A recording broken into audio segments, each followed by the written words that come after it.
Welcome back to Rugby M here on Free Sport. It's our 6th birthday, 6 years going strong. Wagger, you've done a fair whack of us this year, and you've also done the NCL. Now, the NCL for me, I was thinking when we were talking about your favourite bits at the show, NCL's got to be up there for me. World Cup Tonga game is pinnacle, but then the NCL, going to the different grounds, and you loved everywhere. You really feel the love off the fans now? I just love going to games and making new mates. I love it. That's why I love being involved in rugby league through the Rugby M, just because if I didn't do the Rugby M, I probably wouldn't be involved in rugby league, because I don't want to be a coach, because I can't be a coach because I can't pick a team to play, because I love everyone. I want to pick 30-odd players, and you just can't I just don't want to let anyone down. I couldn't let anyone down. Right, you're playing this week, you're playing. You pick 30-odd players, but I go, well, just get them on. Interchanges. I wouldn't know. So Rugby M keeps me involved in rugby league without the seriousness, but yeah, I love it. I love getting to games. I'll tell you what else you love. You love a retweet. I've never met anyone that retweets. Retweets. If you want to just tweet Wagger, he'll retweet. Yeah, just tweet me and I'll retweet. I love a retweet. I love the retweet. Dowsy, you and Dow said that to me. I get hammered. Obviously, we're all in big WhatsApp groups. I get hammered from my retweets. I just love it. I love retweeting what everyone's saying. Or you can't please everyone. I've learnt this year though from doing the Waggers Game Day feature. You cannot please everyone. That's so true. You cannot please everyone. Well, let's talk about social media right now, because we do it at the top of every part 2. The RFL have congratulated your team, Stanley, who win the women's champ final. Yeah. I mean, they go up to the Women's Super League. I'm not sure, mate. I think they do. I think they could do, yeah. Stanley in Super League, that's your dream. Yeah. Awesome. Yeah. That is pretty special. And Open Age got there as well, got promoted this year, so good things happen at Stanley. Yeah, Milford will get stuck in next year. Anyway, Broncos.London tweeting, the population of Wigan is 317,800. The population of Ealing is 338,400. Let's connect to the local community, businesses, and offer an engaging day out in West London. #Rugby League. It's so important now. They've got there, they need to galvanise those fans. Yeah, it'd be interesting to see what they do with the ground and the development and how they approach going into Super League, and I think that's a good start. England Rugby League, a couple of tweets. For the first one, when two codes come together at the grand final, as Wayne Bennett and England Rugby head coach Eddie Jones share their half-time thoughts. It's quite nice. Was it half-time? Half-time, yeah. And then great to see England honour the First World War heroes with Tom and George, when I think this shirt's awesome. They're going to be wearing it on Remembrance Sunday, commemorative New Jersey, and I think it'll be a huge sell. Have you seen it? Yeah, it looked good. Absolutely, he'd really retweeted it, without a doubt. Yeah, I did retweet it, actually. The twins. Yeah, the twins. Wigan Warriors, great to see these two share a beer after tonight's game. That's a great photo. It's what this sport's all about. Sean Wayne, Steve Price, having a beer in the change rooms together, just talking about the game and sharing thoughts. Nice. New changing rooms as well at Old Trafford. They've done them out. Before we went through the fan park, we had to show some kids round. From Thatterweath and a little team from Wigan, under 8s and 10s, and they were great fun, and the changing rooms are completely being redone. It's pretty nice at Old Trafford. The kids had some great questions for Jonesy, didn't they? Oh, mate. Yes. Let's not talk one about of the that. questions that Jonesy got asked. Let's not talk about that. Can we mention it, Jonesy? Let's mention it. One of the kids said, if you didn't play for Leeds, what club would you play for? I said Stanley, so I went, all dads and that started booing and kids started crying. You know what he said? You've got to pick a team. No. He said Cass. Just let me put some rationale. I said, because I'm a Yorkshireman, so it'd have to, because they were all Wigan fans. I said, I can't play for Wigan, are you mad? But it'd have to be a Yorkshire club if I couldn't be Leeds. And it was a toss-up between Cass and Hull, and Cass is closer, so. Right, Cass fan. Lee Westwood, bloody brilliant. Congratulations, Wigan Warriors. Sam Tompkins, and a great way to go out for Sean Wayne. Delighted for you both. And lastly, Wigan Council saying they're delighted to announce Sean Wayne will be honoured with a Wigan Star for his achievements and dedication to Wigan Warriors and the town. Absolutely outstanding. I wonder what that means. I wonder if it's like one of them, don't know, like when you get honours and you can walk around with sheep and all that, from old rules that have never been. Like when you can shoot a Scotsman on walls of York Castle. Can you really? Yeah. If you shoot it, apparently it's still legal. That's amazing. Watch out, I won't try it, but apparently. Let's talk a little bit about, before we go and meet Martin Offiah, your man crush. Let's go and meet him. He's going to give you his 1 to 13. About your role going forward, Wagger, because game day, we love game day. You love game day, but when you've been to every club, you've kind of got to do something different. So next year, tell us what you do for a job, because you kind of inspired us for a new feature for next year.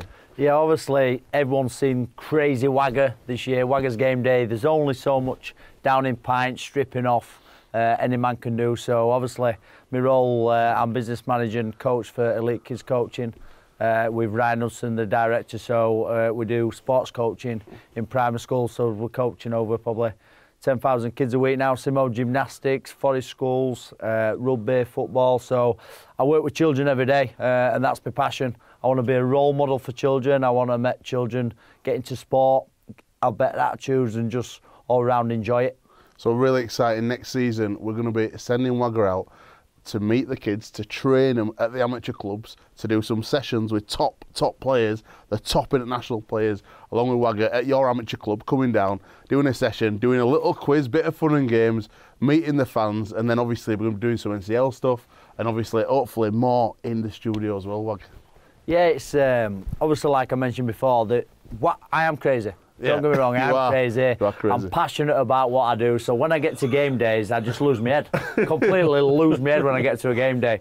Once I've had a pint, I interact with the fans, I'm possessed. I can't calm, like I am now, I can't calm the rugby league in me. But kids relate to me. I relate to the kids. I love that interaction, because it all starts at the bottom. Yeah. When I used to play under 6, under 7, it's great to see the kids come through. And I love that, doing a bit of competition. And if I can get them kids into want to be a professional rugby player, then I've done my job. So looking at going to amateur clubs and maybe schools next year as well. So if you would like to see Wagga, get in touch with us, drop us a tweet, and Wagga could be coming to your amateur club next year. Right now though, let's go and meet a real superstar. And Jimmy said in the office, what would give us a game for a player now like Martin Offiah? Well, when you talk about celebrities, he's one that people remember, whether they've played, watched or got involved with rugby league at all. Everybody knows Martin. A lot of people know Martin Offiah, Ella Ranley and some of those stars. We need a few more of them, mate. Without a doubt. And he gave us his 1 to 13. Went down to his house, got a beautiful Ibiza garden. And this is Martin Offiah giving us his 1 to 13.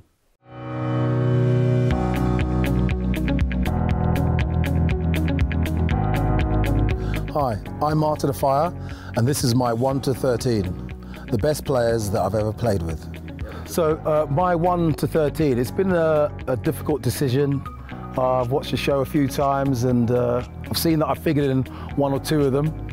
And yeah, if I'd have picked this team a few years ago, I think it would be different to the team I'm picking today.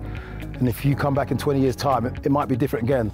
So picking this team on this day, I'd have to say at fullback, I can't not have Jonathan Davis in that team. I would have to say Jiffy is one of the most gifted footballers that I've ever played with in any code. This guy was the last, I believe, Crown Prince of fly halves to play for Wales. Came over to play rugby league, and I didn't know what paparazzi was until the day that Jonathan signed for Widnes. He had photographers following him. He had all the press stories after the game. He only touched the ball twice. I scored 5 tries in that game. And that's when I knew the power of celebrity. I thought, but you know, it wasn't misplaced, because I say he was a fantastic footballer. Scored arguably one of the greatest tries to ever be scored at Wembley. Not the greatest try to be scored at Wembley, but one of the greatest tries to be scored at Wembley. In '94 also, against Australia. I like to tell him that I set it up for him. Well, I played the ball. Yeah, you know, anyone who's played with Jiffy knows how talented a player he was. Played in Australia as well for Queensland, North Queensland Cowboys, and his stint with Balmain in '91 when I was at St George was legendary as well. So Jiffy's in at number 1. Number 2, that's an obvious pick, isn't it? How could I pick anyone else apart from Jason Robinson? Arguably the greatest crosscode, you know, winger of all time. Jason, he was the, you know, he invented the modern wingers game. I look at the likes of Ryan Hall and Jermaine McGilvery and see the work that they do. And I look at Jason, and, you know, before Jason, you know, I was the old style winger. You know, I was just out there like the Stuart Wrights, you know, Henson Gills going down the outside, scoring tries. You glory hunters, as you would call us. But Jason, he changed the game, and that's when wingers had to really start working. So I was probably played in the right era. In the centres, 3 and 4. Again, I can't not put Dan Wright in there. Dan Wright, I owe him so much. He's done so much for me. He was an intelligent winger, a very underrated winger. He was, had a fantastic frame. I mean, he was built like a second row, had speed, great hands, a quality player, and knew about how to play with a winger, and especially an inexperienced winger like me. And he helped me in those first couple of years. He made sure that I was confident. He made sure I got the ball at the right times. He did a lot of tackling. Arguably, he did a lot of my tackling as well. And can't not have Dan Wright in there. At 3, Gene Miles. A lot of this team, I think, picks itself. Gene Miles. Half a season I played with that guy. When Maurice Lindsay told me he wasn't coming back in '93, I literally cried. I would have given him at least 10% of my money to come back again, because he was that important. I think half a season I scored about 35 to 40 tries, 10 tries in one game, 5 tries in the semi-final against Bradford for the Challenge Cup. Just had such a fantastic half a year, and playing with him was great. It wasn't at his peak probably then, but between the years and with what he could do with a ball in his hands, he was a fantastic player. The other winger, number 5, well, I haven't played with a winger who's better than than me at number 5 anyway, so I'd have to slot myself in at number 5. Halfbacks is going to be a tough one. There's so many good halfbacks I play with. Obviously, Andy Gregory, Shaun Edwards, Tony Myler, but I'd have to say at 6, I'm going to have to go with Tony Myler, another underrated player. Anyone who's seen Tony play knows how gifted this guy was. He was a genius with ball in hand. I remember playing my first game of rugby league ever. The first ever game of rugby league I ever saw, I was playing in it. And, it was definitely education on the job.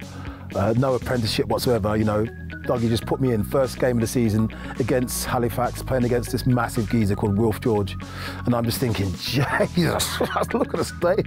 I've just got away from playing against the likes of Gerald Cawdorn, and you put me up against Wilf George. Man, this geezer had muscles in his ears. And how I didn't score in that game, I don't know. But anyone who was at that game knows that Tony Myler, at one stage, he literally sort of put the ball in my stomach over the line. I still managed to drop it. I don't know, maybe I was too nervous for that game, but Tony was, a great player. Gave me my first rugby nickname, Tin Can, before I adopted Chariots, and a great player. At 7, I can't not put Shaun Edwards. I owe this guy so much, not just as a rugby player, playing outside him, that guy was, I learned so much off him. I learned support play off him. Without him, I wouldn't have scored so many tries, not only because he, threw out so many long balls to me. I think that the day I scored 10 tries, about 3 or 4 of the passes must have come directly from, Shaun Edwards. But I learnt so much from him off the field as well. As I say, he taught me how to be a support player. From just watching him, I used to think to myself, I can score all the tries on the outside, but if I score tries in the middle as well, like Shaun Edwards does, people don't know that he scored 10 tries in the game as well, arguably only against Swinton. But 10 tries is still tough to score. Hi there, Jibby. You're not in. So Shaun Edwards has to be the 7. At number 8, I'll have to go with Kurt Sorensen.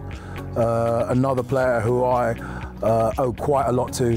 When I first joined Widnes, he was like the enforcer. He didn't let anyone mess with me on the pitch.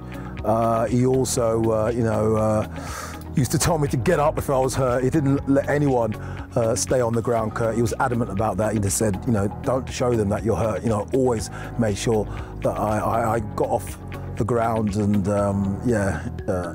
people like Des Drummond, John Bentley, always used to like, trying to smash me, and, were focused on causing grievous bodily harm towards me on the pitch, and, Kurt Sorensen, he wouldn't let that happen. At number 9, I think I'm going to go for Phil McKenzie. Martin Dermott and Martin Hall were close, but Phil McKenzie, I don't understand why this guy didn't play for England. There was talk at one time that he, did qualify through the residency rule, but for some reason, he wasn't picked. But he was a quality player. I mean, he had everything. He had go forward. He could organise the game. He was so talented, and he used to be a player that I would follow because he used to make so many breaks from the play of the ball and could offload the ball. Mate, this guy had, he had ball skills for days.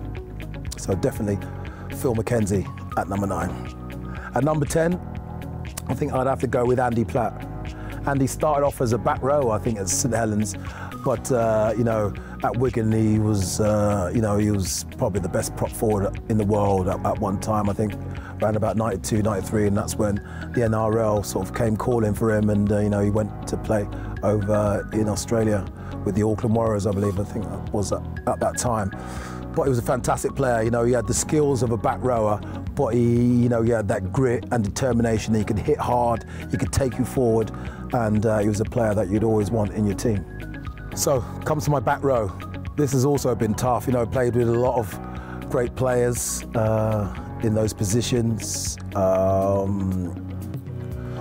I'd have to go with at number 11, I think I'm going to go with Mossy Koloto.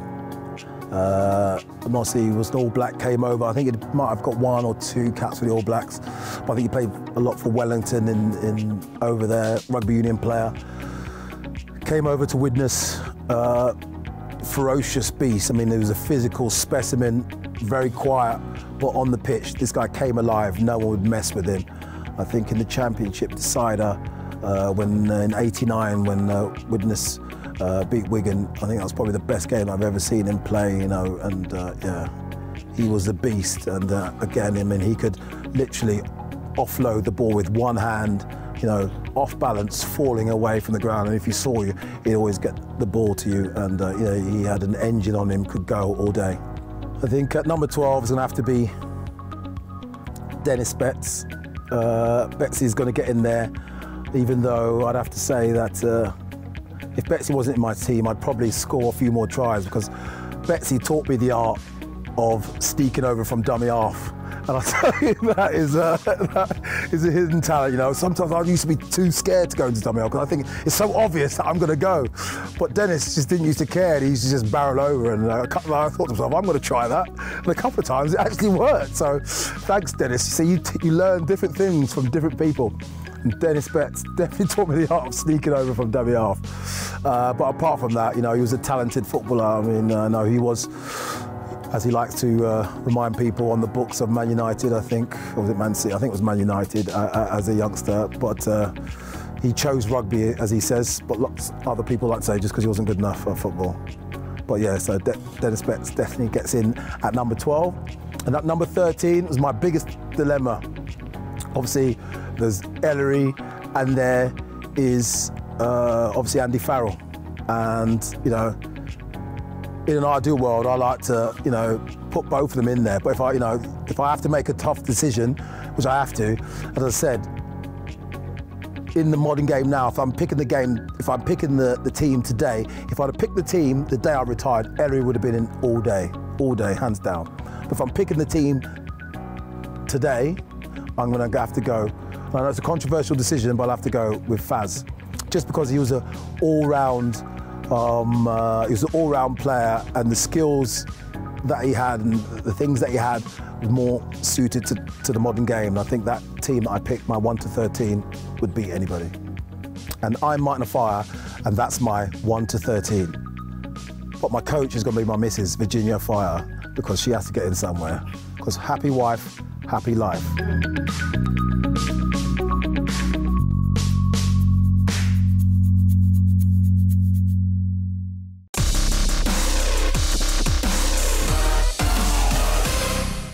Absolutely outstanding hearing Martin's 1 to 13 there, and very sensible. Picked his wife as the head coach, Jonesy. Smart, sensible lad. How young does he look, mate? Just never ages.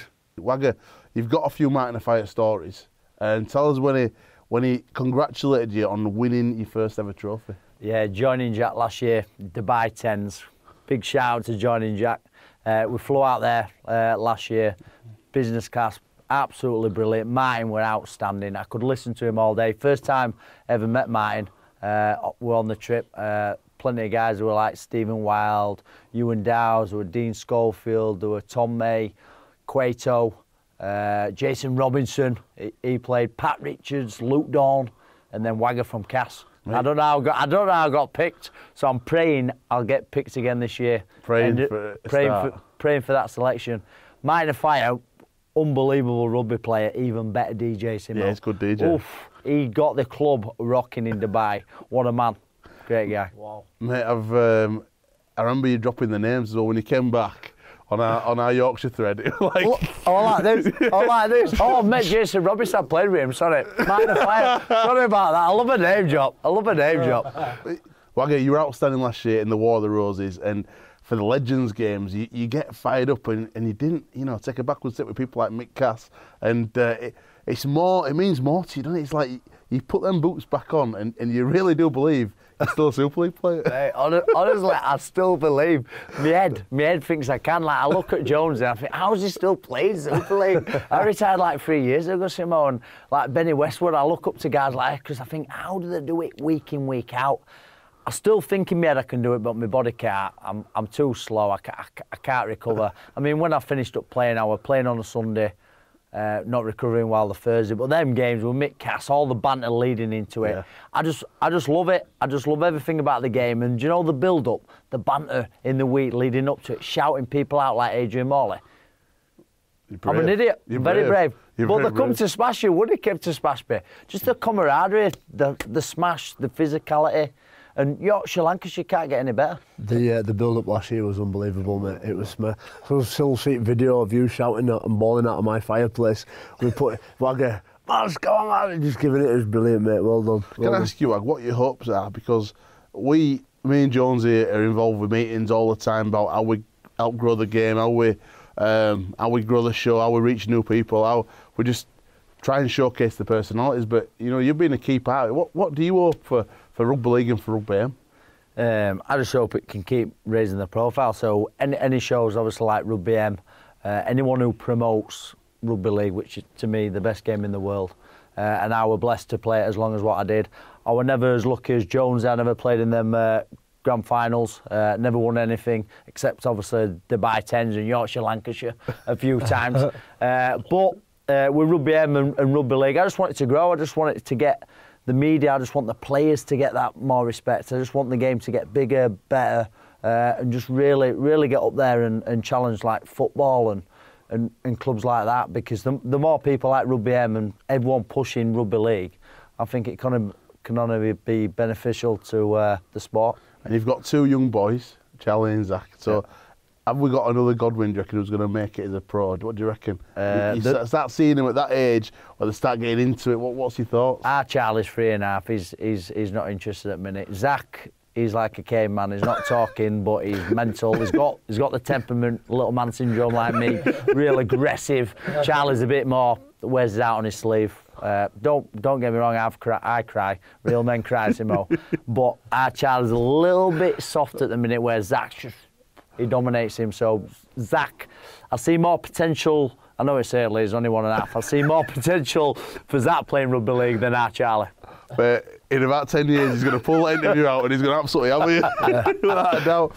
Well, I've got to ask you, but will you please sign the legendary table? And it's such a pleasure to have you on there. If you just want to get the pen and find a little space. Yeah, an honour. Jonesy, do you want to cut the cake? Because we've got your lovely wife Emma has made us a cake. Yes. If anyone wants a cake out there, Emma is the person.